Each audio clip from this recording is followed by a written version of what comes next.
কোনো রকম ব্লেন্ডিং টুল ছাড়া অয়েল পেস্টেল কীভাবে ব্লেন্ড করব।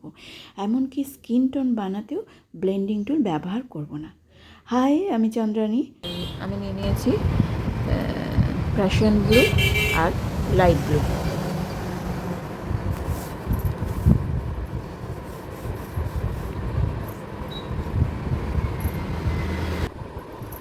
ব্লেন্ডিং টুল ছাড়া কী করে আমরা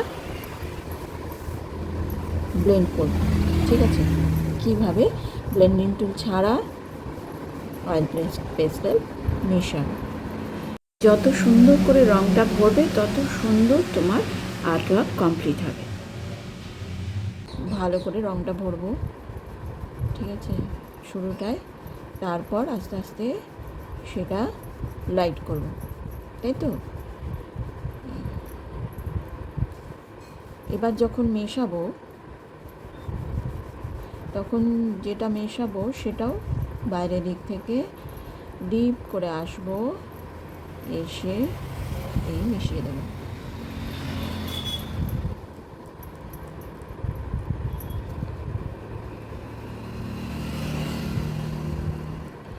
এত সুন্দরভাবে মিশে যাবে, আমাদের কোনো ব্লেন্ডিং টুল লাগবে না, ঠিক আছে? আমাদের কোনো রকম ব্লেন্ডিং টুল লাগবে না। দেখো কত সুন্দরভাবে আমাদের কালারটা মিশে গেল, ঠিক আছে?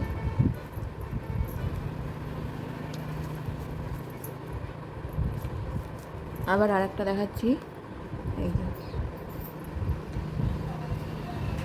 এই হচ্ছে আমরা ডিপ গ্রিন নিয়েছি, আর এই হচ্ছে আমরা লাইট গ্রিন নিয়েছি। এই প্রথমে, আর আগের ভিডিওতে তো জানিয়েছি যে প্রথমে ডিপ থেকে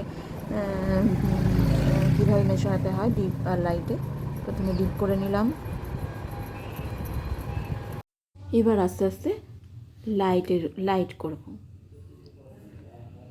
এমনকি আমরা এইভাবে স্কিন টোনটাও কত সুন্দর আনবো সেটা পরের ভিডিওতে, পরের ভিডিওটা না, পরের টিপসটা যখন দেখাবো তখন দেখতে পাবে। এই যে আমরা এটা লাইট করে নিচ্ছি, এগুলো মানে এই যে আগে দেখালাম আকাশ বা নদী, এইসব জায়গায় এই নীলটা ব্যবহার করতে পারবে, ডার্ক আর লাইটে এইভাবে মেশাতে পারবে।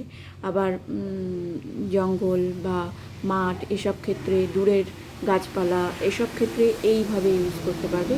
মানে বিভিন্ন ক্ষেত্রে এবার রং যদি আলাদা দাও সেটা আলাদাভাবে মেশাতে পারবে। তো বিভিন্নভাবে আমরা এটা বিভিন্ন রঙের সঙ্গে এইভাবে আমরা ইউজ করতে পারবো। দেখো কত সুন্দরভাবে জিনিসটা মিশে গেছে, ঠিক আছে? এই টিপসগুলো সুন্দর সুন্দর মনে রাখবে এবং তোমাদের আর্টওয়ার্কে কাজে লাগাবে, ঠিক আছে? এবার যেমন স্কিন টোন করব, ঠিক আছে? এই যে স্কিন টোনটা বানাবো, এটাও কিন্তু বিভিন্ন রকম স্কিন টোনের সঙ্গে ইউজ করতে পারবে। আমি যেমন এটা ব্রাউন নিয়ে নিয়েছি,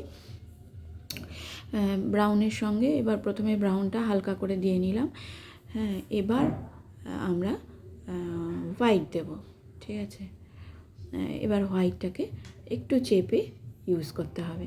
হ্যাঁ, একটু চেপে চেপে হোয়াইটটা ইউজ করব। দেখো সুন্দর একটা স্কিন টোন চলে আসছে। কিন্তু সব স্কিনে তো এক রকম টোন হয় না, সে কারণে স্কিন টোন হিসেবে বিভিন্ন কালার হিসেবে তুমি নিজের রং চুজ করতে পারবে এবং তার সঙ্গে এইভাবে খেলতে পারবে। আসলে কী বলো তো, প্রত্যেকটা জিনিস এক্সপেরিমেন্ট করতে হবে, রঙের সঙ্গে তোমাকে খেলতে হবে, তবে গিয়ে তুমি সেই এক একটা এক্সপেরিমেন্ট তোমার এইভাবে করবে। বিভিন্ন রঙের সঙ্গে যখন করবে তখন দেখবে এক একটা স্কিন টোন তুমি সুন্দর পেয়ে যাবে, ঠিক আছে? তো আমি আপাতত এটাই দেখালাম ব্রাউনের সঙ্গে। পরবর্তী যদি তোমরা Indian tone, dark tone, fair tone এইগুলো যদি দেখতে চাও, তো ফেয়ার স্কিন টোন যদি তোমরা দেখতে চাও, তো আমাকে যদি দেখতে চাও ST কমেন্টে লেখো, তাহলে আমি এই নিয়ে একটা সুন্দর ভিডিও বানাবো। টাটা।